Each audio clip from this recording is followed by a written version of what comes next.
Bom dia, meus irmãos, a graça e a paz do nosso Senhor Jesus Cristo. Vamos olhar para o Salmo de número 14, que tem por título A Corrupção do Pecador e Sua Redenção. Vamos ler esse salmo. Diz assim a palavra do Senhor. Diz o insensato no seu coração, não há Deus. São corruptos e praticam abominação, já não há quem faça o bem.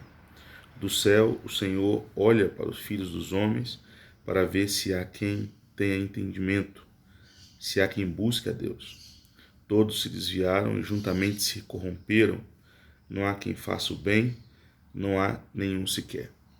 Será que não entendem nada todos esses que praticam a iniquidade, que devoram o meu povo como se comessem pão e que não invocam ao Senhor? Lá ficarão tomados de grande pavor, porque Deus está com a linhagem do justo. Porque vocês querem frustrar o conselho dos ímpios, mas o Senhor é o refúgio deles.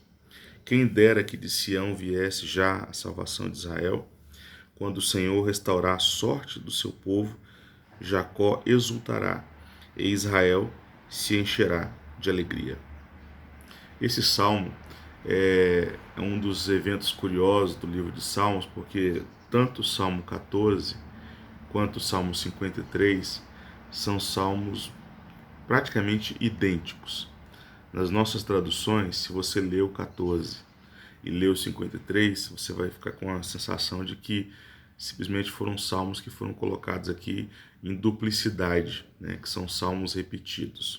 O que nós entendemos é que esses dois salmos, de fato, são uma versão um do outro, né? Então, o Salmo 14 seria a versão original e o Salmo 53 seria como se fosse uma progressão do Salmo 14. E isso é importante porque, ao que nos indica, a mensagem do Salmo 14 era uma mensagem tão importante que, de fato, ela foi replicada novamente com algumas nuances diferentes. Por exemplo, no Salmo 14, quando a expressão não há Deus, a expressão usada é Yahvé, né, ou Senhor. No Salmo 53, quando a expressão não há Deus, a expressão usada é Elohim, né, que no caso também significa Deus, mas é uma outra expressão. Então, na leitura do original, a gente consegue perceber que há uma diferença no texto hebraico, tanto para o Salmo 14 como para o Salmo 53. Nas nossas traduções em português, os dois salmos são basicamente idênticos, com uma mudança muito pequena em uma ou duas palavras, no arranjo das frases, mas são salmos idênticos. O que há de tão importante nesse salmo que o levou então a ser replicado? Vamos olhar para algumas coisas. Primeiro, do versículo 1 até o versículo 3, há um retrato daquele que é insensato. Lembre-se que esse salmo está no contexto do povo de Israel. Então, quando diz aqui, diz o insensato no seu coração não há Deus, não está aqui afirmando o ateísmo, como muitas pessoas gostam sempre de relacionar o ateísmo a esse versículo aqui. Na verdade, o que está acontecendo aqui é de pessoas que desprezavam o Deus da aliança e viviam como se o Deus da aliança não existisse. Portanto, esse não há Deus aqui poderia também ser traduzido por diz o insensato no seu coração. Eu não confio em Deus. Para mim, Deus não tem nenhum compromisso para comigo. E aqui é nos dito que essas pessoas desprezavam na prática, na vida cotidiana, o Deus da aliança. E aí eles são corruptos e praticam abominação e não fazem o bem. O rei aqui, o rei Davi, está nos mostrando um retrato da sua época, de pessoas que desprezavam a aliança, filhos de Deus que desprezavam Deus, desprezavam a aliança e paravam de fazer o bem e começavam a cometer abominações diárias. E é dito também que do céu Deus olha para esses homens e percebe que não há neles entendimento, ou seja, eles não têm noção do que estão fazendo. Eles se esqueceram do que Deus fez com Moisés no deserto, quando abriu o Mar Vermelho, dos vários milagres que Deus havia operado. e começam a desprezar essa aliança. E é dito que esse quadro é um quadro geral, porque o versículo 3 fala: todos se desviaram e juntamente se corromperam, ou seja, abandonaram o Deus da aliança. No capítulo 4, no versículo 4, nós temos então um outro quadro, que é que essas pessoas que haviam desprezado o Deus da aliança também começam a oprimir os justos, começam a oprimir o povo de Deus. E o versículo 4 diz: será que não entendem nada todos esses que praticam iniquidade, que devoram o meu povo? Aqui, a expressão meu povo, ela está em contraste com aqueles que dizem não há Deus. Esses que dizem que não há Deus são aqueles que desprezam o Deus da aliança.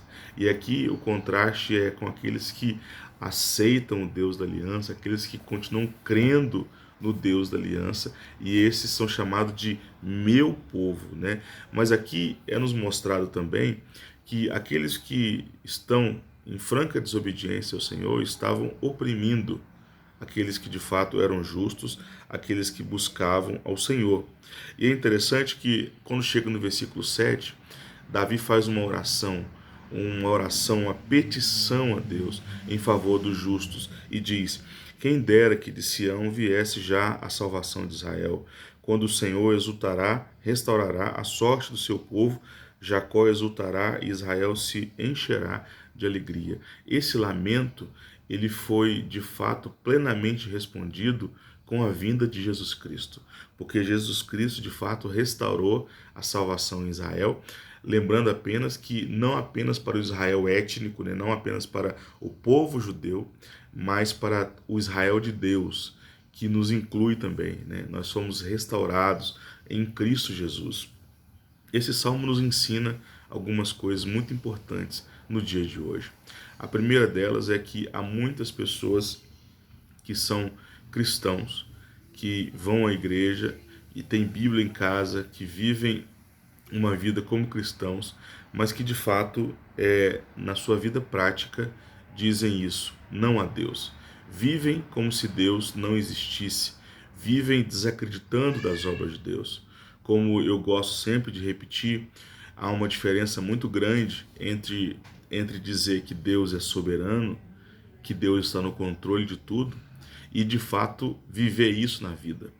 Porque em nossa vida diária, em muitos momentos, é possível perceber que nós somos ateus práticos, né? Na teoria, de fato, nós cremos em Deus, mas na prática, nós não cremos em Deus. Como é que tem sido a sua vida? Como é que tem sido o seu caminhar? Você de fato crê em Deus apenas teoricamente?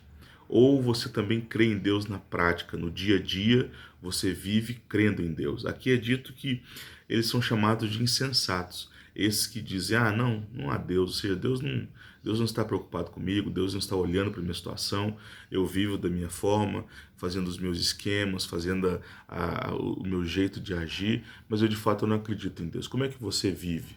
Você se enquadra nisso aqui, ou você é alguém que vive sabendo que o Deus da aliança está sobre a sua vida e você pode ser chamado então de povo de Deus? Nesses dias de pandemia, onde vários dos nossos fundamentos são constantemente abalados, né? E nós somos levados a confiar exclusivamente em Deus, fica claro, é fácil perceber aqueles que de fato creem em Deus e aqueles que não creem em Deus.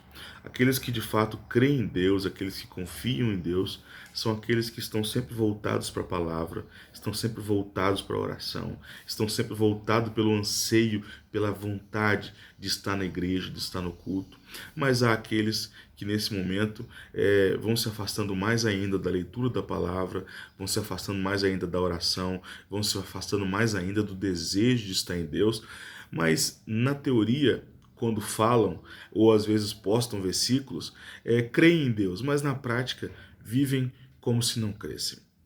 Que Deus abençoe seu dia, que você de fato viva como alguém que acredita em Deus, como alguém que serve ao Deus da aliança, como alguém de fato que tem um comprometimento com o Senhor, e que a graça e a paz do Senhor Jesus seja sobre você, seja sobre toda a sua família. Lembrando que nesse final de semana nós teremos culto na igreja. O culto ainda ocorrerá com restrições, né? Mas nós teremos culto, nós estaremos na igreja juntos, e é muito importante que, se você não fizer parte de um grupo de risco, ou seja, maiores de 60 anos, diabéticos, hipertensos, gestantes, ou alguém que tem alguma enfermidade que possa gerar alguma complicação, ou se você está em um estado de tosse ou de gripe, é importante que você não vá, infelizmente, porque nós estamos preocupados primeiro com o cuidado da sua vida, com a preservação da sua vida.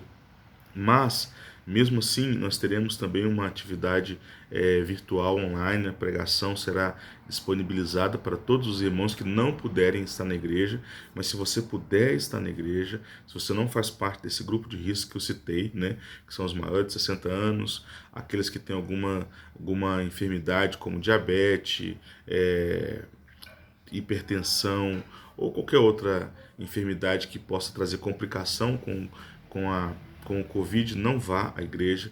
Tá? Nós pedimos a compreensão dos irmãos, mas se você está fora desse grupo de risco, venha cultuar conosco, venha estar conosco para poder ouvir a palavra de Deus. Nós teremos uma distância entre as cadeiras de 2 metros, né, entre as cadeiras. Nós teremos álcool para você higienizar suas mãos. Você precisará estar de máscara obrigatoriamente, né?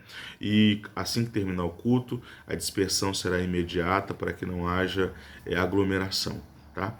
Mas estaremos juntos nesse domingo às 19 horas. Deus abençoe você e a sua casa. Amém.